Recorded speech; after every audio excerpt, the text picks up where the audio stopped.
الأنبياء والمرسلين أطيب الطيبين وأطهر الطاهرين مولانا ومولى الثقلين قائد الغر المحجلين حبيبنا محمد وعلى آله وأصحابه أجمعين أما بعد فأعوذ بالله من الشيطان الرجيم بسم الله الرحمن الرحيم والضحى والليل إذا سجى آمنت بالله صدق الله مولانا العلي العظيم मुझा प्यारा दोस्तों बुजुर्गों भाई अल्लाह करीम जा करोड़े करम इंसान जे मालिक करीम असां खे हिकु भेरो वरी दिलबर जो दीदार नसीब कयो।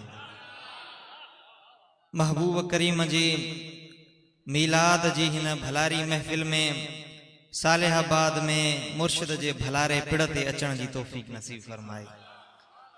प्यारा भाईरो घणी ड्रेग कोन कंदुसि रब करीम कुरान करीम में फरमायो आहे लक़द कान लकुम फी रसूलिल्लाहि उस्वतुन हसना। अल्लाह करीम फरमाए थो तो अवां खे जेकरे जिंदगी गुजारनी आहे तो कंहिंखे ॾिसी जिंदगी गुजारियो, कंहिंखां पिराए कंहिंखां सिखी करे अवां पंहिंजी जिंदगी में उहे ॻाल्हियूं अप्लाई कयो। उन जे लाइ रब करीम असां खे ॾस ॾिनो आहे। रब करीम फरमायो तो जेकर अवां के भली जिंदगी ॾिसणी आ हजरत आदम अलैहिस्सलाम खां वठी आखिरी इंसान ताईं क़यामत जे क़यामत ताईं जेके भी इंसान आया उन्हनि सभिनी जी जिंदगियूं हिकड़े पासे ऐं मुस्तफा करीम जी जिंदगी हिकड़े पासे। अवां जे लाइ बेहतरीन नमूनो भलो मिसाल मुस्तफा करीम जी जिंदगी जो आहे। यानी अल्लाह तबारक व तआला असां के जिंदगी गुजारण जे लाइ जेको सबक ॾिनो, जेको मिसाल पेश कयो, उहो मुस्तफा करीम जी जिंदगी जो मिसाल पेश कयो। पुछेबो त अल्लाह तबारक व तआला मुस्तफा करीम जी जिंदगी के इएं पैदा कयो आहे जो मुस्तफा करीम जी जिंदगी में कंहिं भी किस्म जी का भी कमी, का भी खामी, का भी अधूरी गाल रहल कोन हुंदी। पो जेडी माल मुस्तफा करीम खिलन तो मुस्तफा करीम जे खिलन जेड़ो कंहिंजो खिलन न आहे। सुभान अल्लाह सुभान अल्लाह। जेडी माल मुस्तफा करीम खिलन था, मुस्तफा करीम जा दंद मुबारक जाहिर थन था। सहाबी सगोरा फरमाइन था जेडी माल महबूबन करीमन जा दंदान मुबारक जाहिर थन था तो अल्लाह जे नूर जा तजल्ला निकरन था। बीबी आयशा अम्मा आयशा साइन रात जो टाइम आ उंदह लगी पया साइन जो सुई सगो हेठ जमीन ते किरी पयो आ। उंदह में हेठ हथ पयो हणन बोलन पयो सुई किरे वई सगो किरे वयो आ। एतरे में महबूब करीम जी तशरीफ आवरी थिया। साईंजन पुछन था छा माजरा है। अम्मा साईं अर्ज कयो ही मसलो आहे। साईंजन गाल बुधी खिलिया। साईंजन जा दंद मुबारक जी जाहिर थिया आहिनि। बीबी साईं फरमाए थी ये का रोशनी निकरी वई हुजे, ये चंड जी चांडरो की निकरी वई हुजे, एतरी रोशनी जाहिर थिया, एतरो नूर जाहिर थियो आ रुगी महबूबन करीमन जे मुस्कुराइण सां। सुभान अल्लाह सुभान अल्लाह। महबूब करीम खिलन तो महबूबन जो खिलन कमाल वारो, महबूब गाल्हाइन तो महबूबन जो गाल्हाइन कमाल वारो।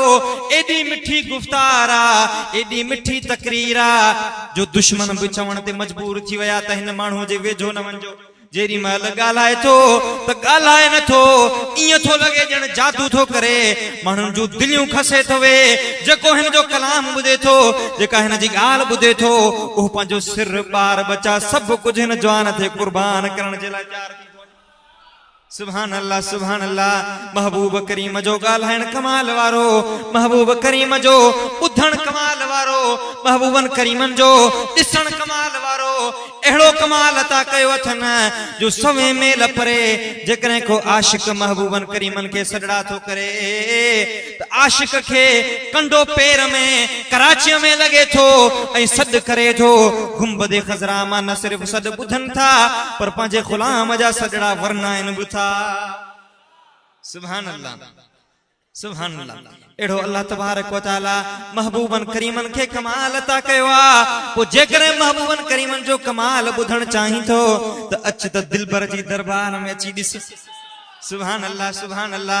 मुर्शिद जी हर तकरीर बुधने, हर तकरीर में, हर तहरीर में, हर जगह ते सुबह हुजे शाम हुजे तोखे अल्लाह जी गाल मिलंदी, तोखे रसूल जी गाल मिलंदी, तोखे कुरान जी गाल मिलंदी, महबूबन करीमन जी सुन्नत जी गाल मिलंदी।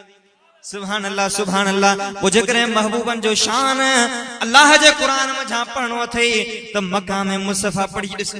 सुभान अल्लाह सुभान अल्लाह। मुझे दिलबर मुर्शिद किताब लिखियो थई कुरान में जेके बायतूं महबूबन करीमन जे शान में नाज़िल थियूं आहिनि उहे सभई हिकिड़े हंधि जमा करे तव्हांखे लिखी ॾसियूं अथनि। सुभान अल्लाह सुभान अल्लाह। जेकरे महबूबन जो शान हदीसुन मां पढ़नो अथई त शरफ़े मुस्तफा मुर्शिद जो किताब पढ़ी ॾिस।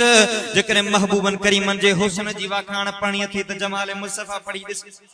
सुभान अल्लाह सुभान अल्लाह। महबूब करीम जी जिंदगी मुबारक जो केड़ो भी पासो हुजे हिन जवान पंहिंजी तकरीर में, पंहिंजी तहरीर में, हर एक गाल में पंहिंजे मुस्तफा करीम जी, महबूब करीम जी वाखाण ऐं सुन्नत बयान करे ॿुधाई आहे। सुभान अल्लाह। पो जेकरे मुस्तफा करीम जी जिंदगी वांगुर ओड़ी जिंदगी त कंहिंजी थी कोन सघंदी, पर अल्लाह तबारक व तआला असांजे लाइ हिकु मिसाल कायम कयो आहे, असांजे लाइ हिकिड़ो नमूनो बयान कयो आहे। तव्हां हीअं जिंदगी गुज़ारे ॾेखारियो। पो असांजे हथ में, असांजे वस में त कोशिश करणु आहे। पो जेकरे अहीं बि मुस्तफा करीम जी सुन्नत मुताबिक जिंदगी गुज़ारण चाहियो था त हिन अल्लाह वारनि जी महफ़िल में अचो। पो आला हज़रत फरमायो त जिनकी हर एक अदा सुन्नते मुस्तफा ऐसे मुर्शिद तरीक़त पे लाखों सलाम, मुस्तफा जाने रहमत पे लाखों सलाम। इंशाअल्लाह हींअर ऐं पंहिंजे मुर्शिदन करीमन जी बारगाह